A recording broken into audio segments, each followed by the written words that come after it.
Good day everyone, my name is Zoe and this is our group's NGO presentation for the NSTP subject. The name of our NGO is Life Lift Foundation. This is our logo. Our logo uses the color green to symbolize the color of life. We also used hands as symbols of our foundation, helping families and providing them the needs for their everyday lives and also give them new opportunities.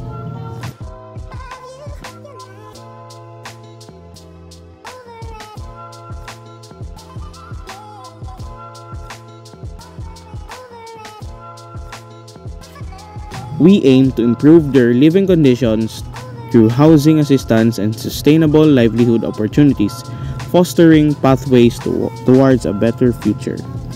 Our vision is for a nation in which every family, irrespective of their situation, experiences dignity, stability, and faith for a better future through access to essential necessities, safe homes, and opportunities for a new fresh start.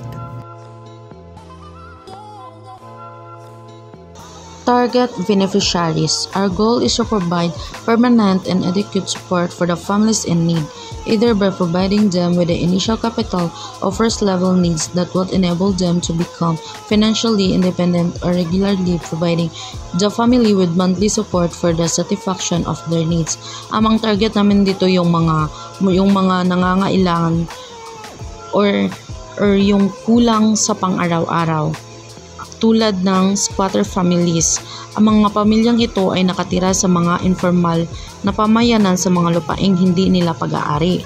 Madalas silang kulang sa mga pangunahing serbisyo tulad ng sanitasyon, malinis na tubig at kuryente. Next is low income. Ang mga pamilyang ito ay nahihirapang matugunan ang kanilang mga pangunahing nangangailangan dahil sa limitadong kita o hindi matatag na trabaho. Maaari silang maharap sa paghihirap sa pag-akses ng pag-abot ng pabahay, pangangalagang pangkalusugan at edukasyon. Next is single-parent families. Ang mga pamilyang ito ay madalas na nakaharap sa karagdagang pasanin dahil sa nag-iisang responsibilidad ng isang magulang para sa parehong pinansyal na suporta at pangangalaga sa bata. Next is homeless family. Ang pamilyang ito ay kulang sa isang matatag at ligtas na lugar upang manirahan, madalas nakaranas ng kahirapan, pagkakalanta ng mga elemento at pagkawala ng akses sa mga pangunahing pangangailangan. Last is family and rural poverty. Ang mga pamilyang ito ay nakatira sa mga liblib na lugar na may limitadong akses sa mga pagkakataon sa trabaho, pangangalagang pangkalusugan at edukasyon.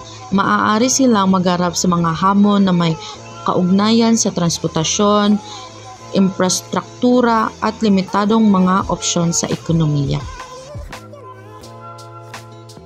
Hello everyone, this is Angel Puspos.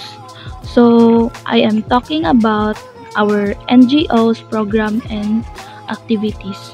So the first one is community mapping and needs assessment. So ito po ay very important para maka-gather ng mga information about the residents on what they about their needs, para po malaman natin yung mga kailangan po nila, like ano po yung pinaka nahihirapan po sila sa pang-araw-araw. So the second one is orientation and information campaign. So this is to hold meetings and to explain the program purpose and benefits to the community. So also this is important to the resident para po they know what they are attended, and they know on what they get on the program. So basically it's very important to the resident to know this. And the third is interview with families or individuals.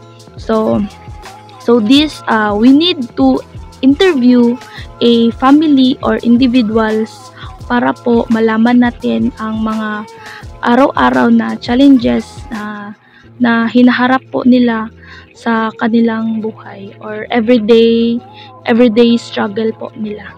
So the fourth one is distribution of relief goods or assistance. So this is like exciting part of this program and activities.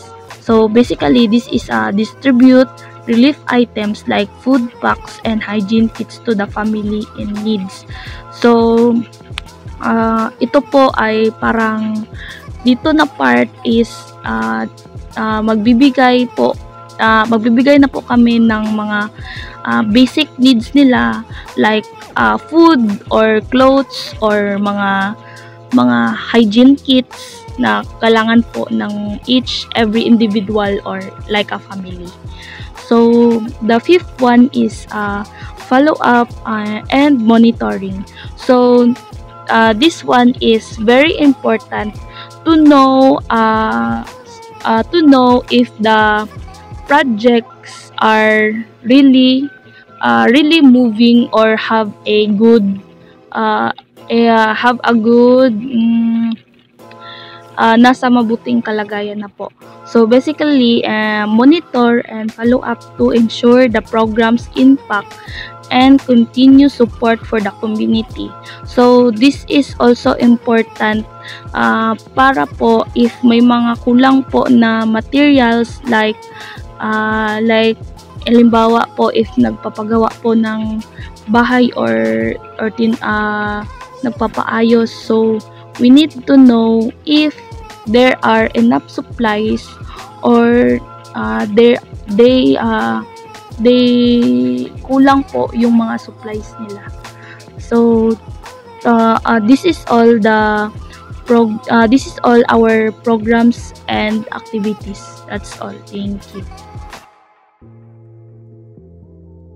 Hello everyone, I am Nelson Lorenzinco and this is the fund sources of LifeLift Foundation.